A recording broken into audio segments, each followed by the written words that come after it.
Hello YouTube, this is NeoSaurfang, and today I'll be making an instructional video for Frost Death Knights, and I'll be speaking about talents, glyphs, reforging, macros, and how to use the macros. So let's start off with talents. The first spec I want to show you is the Frost spec with Desecration. What that does, it creates like a 7-yard field on the ground where you use Necrotic Strike, and it will slow all enemies by 50%. And the second spec is with Sudden Doom, which looks like this. I meant Hand of Doom, and what Hand of Doom does is reduces the cooldown on your Strangulate ability by 60 seconds, which means it's cut in half, which is amazing. But I prefer using Desecration because not only when you're after a healer or anything else, the people chasing you, like you say if you're on a healer and then use Necrotic Strike and you create like a Desecration, the people chasing like a warrior or rogue will have a harder time catching up with you because of the automatic slows from the Desecration, which is amazing, I think, myself. Also, what you get when you go into blood, you get bladed armor, which reduces all damage taken by 6% all the time from all resources. That's magic, physical, holy, everything, which is also great. And when you look a bit more into the Frostbag itself, what you get is Lichborne, no rune power cost on your Mind Freeze, an ability which increases strength by 20%, which is called Pillar of Frost, and a talent which increases your strength by 4% all the time, and Frost Fever, when that's an enemy, that increase physical damage taken by 4% because they're chilled. And then you get Hungry and Cold, which is a great CC, a CC system for 8 seconds, 10-yard range. It's a 1.5 second cast. And also, an ability that I love when I play Frost is Shield Blades. What it does, it roots them for 3 seconds. So if you have a warrior on you, or a feral, or a rogue, you just throw chains on them and will root them for 3 seconds, so they can't touch you at all if you just keep a distance. It won't just slow them like you would normally do, but it will also root them for 3 seconds. And then obviously a DER, so you get a 1.5 second chain after that. But all in all, it's a great ability, and you can also use it to peel your healers. And last, you get Hold and Blast, which replaces your Icy Touch as Frost. It's like an AoE Icy Touch, and it inflicts all enemies with Frost Fever when you glyph it, obviously. If you want to play dual with Frost, what you change is you get Nerves of Cold Steel and Threat of Thessarian, which increase your hit rating and the damage of your obliterates and everything with your offhand weapon. And everything's the same there. If you want to switch to, say, Desecration or Hand of Doom, you just switch points around to Bladed Art, Barrier, and Hand of Doom. There's a few different specs that you can use when you go in dual wield. You obviously have this one, and then you can drop a few points and switch them around and improve Frost Presence or Obliterate. Depends what you like and what you prefer doing. But it's not, I don't really recommend going into Obliterate because you lose quite a lot of points that you could use differently. So this spec I would use or with Hand of Doom when playing dual wield Frost. And now let's look at glyphs. Your glyphs of Frost always will be a glyph of Hold and Blast and Frost Strike, and Obliterate if you're playing two-hander. But because you don't have improved Obliterate in your dual Frostbag, say if you're playing that, and if you play two-hander you obviously take Obliterate, it's that you can get Glyph of Death Coil, which increases the damage of Death Coil and your healing. So when you Lichborne to heal yourself 15% more from your Death Coils. But when you play, say, rated backgrounds, you might want to switch out a Hold and Blast for something else, because when you inflict people with Frost Fever, you also break most of the CC, like Repentance or something else like a Trap, because they don't have like an ability that removes the dots on the target. So Frost Fever will still be there to stop it. So when Frost Fever deals damage, we'll also stop the trap and break it, which is not that great, but it all depends on your setup and what you're playing. So this is what you would normally use if you're playing one-hander, or you can also take Icy Touch, which increases the damage of your Frost Fever by 20%. which also does quite a lot in a long game, but in a short game it's not really recommended, and I'd prefer taking Death Coil just because I can heal myself a lot more. But when you play two-hander, which you can look at here, you get Obliterate because you have improved Obliterate in your spec, or Annihilation as it's called, and then you get Frost Strike because that is obviously the best talent, because that, I mean Glyph, because that reduced the cost of it by 8 ring power, so you can get more Frost Strikes off than you would normally be able to do if you didn't have it. And obviously Glyph for Hold and Blast, which inflicts them with Icy Touch, I mean Frost Fever. Secondly, in your major glyphs, you get Glyph for Anti-Magic Shell, which increases the duration by 2 seconds, which is amazing, and it's maybe a bit overpowered, I'm not sure. And also Glyph for Strangulate. Say if you purposely miss a Mind Freeze to trick the healer that you faked him, and that he faked you, and then he's already trinket because you Paladin. Say you're playing with the Paladin and he stunned him and he's already trinket, he'll be like, oh, I can cast now, and then you Strangulate him and he'll be silenced for 2 seconds more than he would normally do because you got him on a cast. So he's silenced for 7 seconds, which is amazing. And then you get the increase on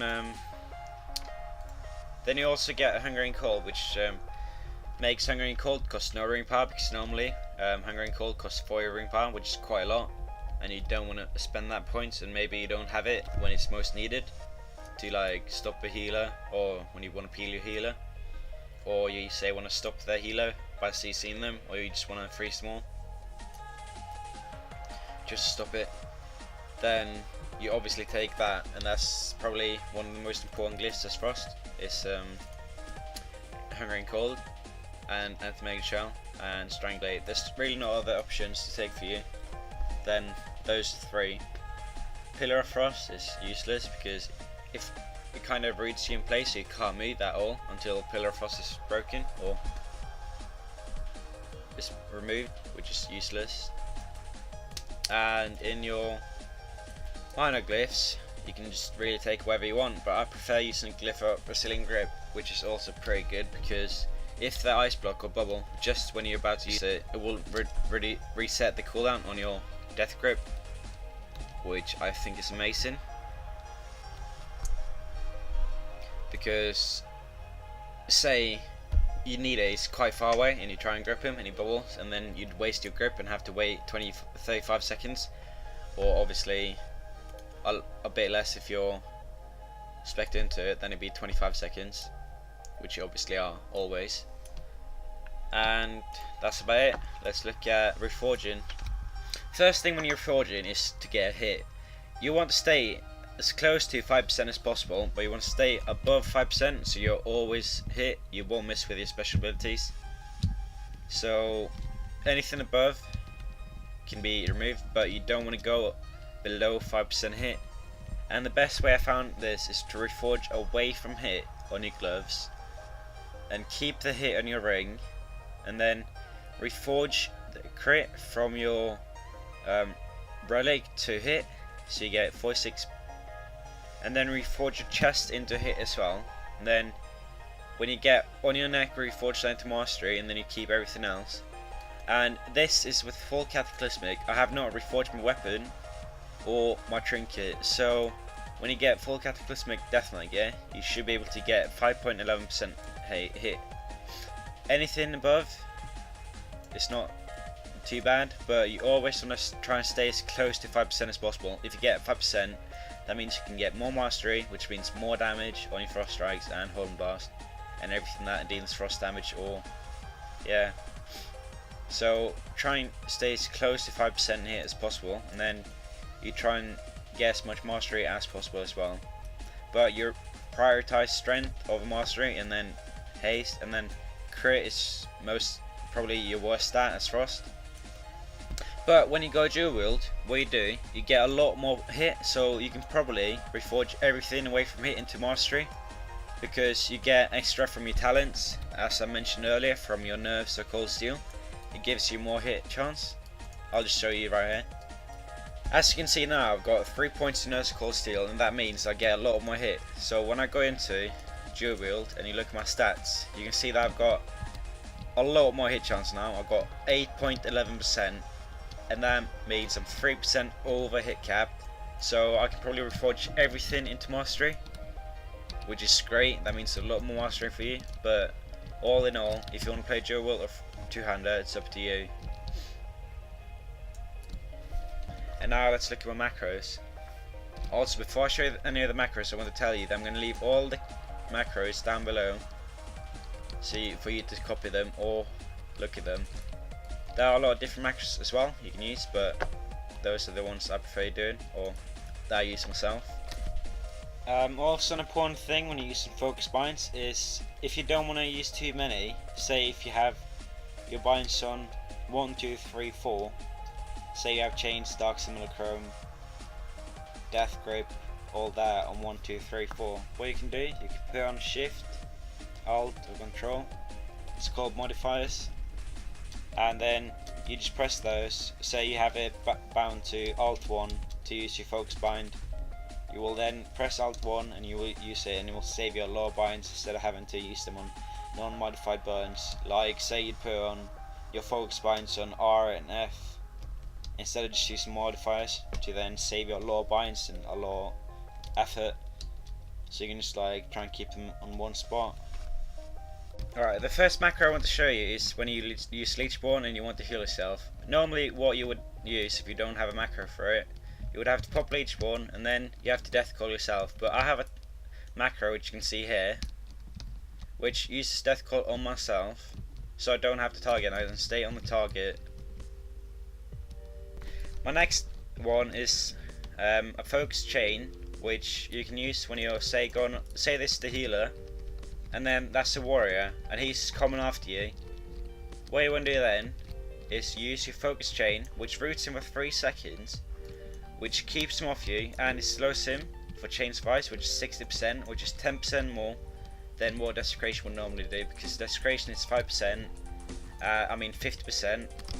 And your chain survives is 60%, so that keeps him away from me because it roots him in place for 3 seconds, and he gets slowed for 60% by your chains. Next one is a focus mind freeze. When you say if you're going on a healer or you're on a DPS, what you always want to do is have a focus mind freeze. It's not really that important, but it's really good. Say you're on a DPS and the healer's really close to you, you can then mind freeze his cast and stop his heal, and then you can continue because he's locked out for his healing spells and he can't heal his partner, so you just continue attacking the partner, so he might die because he landed that interrupt. And the next one is a focus Strangulate, which you can also see here. What that does is strangulates your focus target.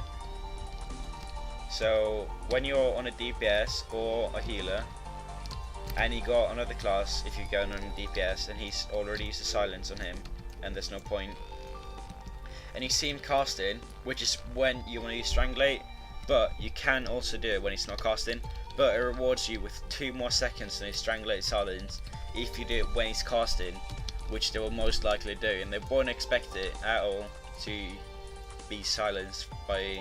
So when he's casting, you throw a Strangulate and you silence him for 5 seconds, but if you got him on a cast, it'll be 7 seconds, which is amazing. So when you focus on target and you're on a DPS and he's casting, you can also focus Death Grip his cast to stop it.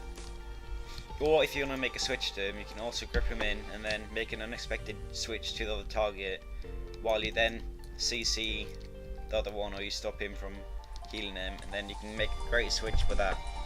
Or you can stop a heal, as I mentioned earlier. So you have kind of 3 intros to stop it. The next macro is the focus dark simulacrum.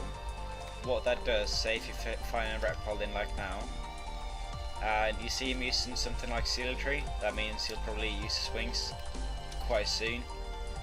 So then you want to use Dark Simulacrum, hoping he will get his wings, like this,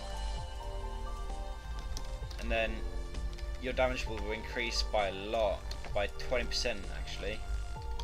and this doesn't only work for wings, it works for polymorphs, everything. So say if you're on a, say you find an RP and there's a mage and it's polymorphing your healer, you can steal the polymorph off the mage and then polymorph the mage or the rogue by using your focus bind or by targeting them manually. And for those of you that are not used to using a lot of binds, what you can do, you can also use this macro that I'll show you here. Basically what it does, when you use Lichborne and you press it again, it will Death Coil you, or it will do it first as well, and then you keep using the same bind as you would normally do to use Lichborne, and it will heal you as well, which is pretty cool as well. But I prefer having them on two separate binds, because what this does, even if you're fed and you use it to break it, you will spend that 40 ring power because it's macro to get and it will heal you as well, but it's going to waste 40 ring power, which could be pretty situational, so I like having it in one bind. But if you're not used to using a lot of binds, it could be great for you. And last but not least is your unused trinket with Pillar of Frost. I prefer using them separately because then I can see the cooldown of both of them, and you would not necessarily get to use a Pillar of Frost every minute or so because it's not good enough in that situation and you don't feel like wasting it. But it could be great for you that does not want to use that many binds as well. So here it is. What you do, you just press your Pillar of Frost back macro and it will use both your trinkets, or your Pillar of Frost and your trinket.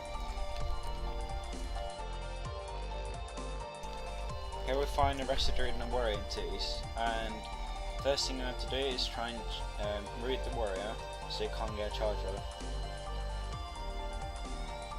But you charge my paladin anyway, and then I focus the druid so I can try and get a cyclone or grip his cast or maybe Strangulate. And if I get a cyclone, I get a 5-second extra CC on the druid because we're going on the warrior, which will be extremely helpful. But it doesn't really matter because the paladin repents him and stuns him, but he doesn't trinket it. But we follow up with a Strangulate after this as soon as it pops street form, and then the warrior dies.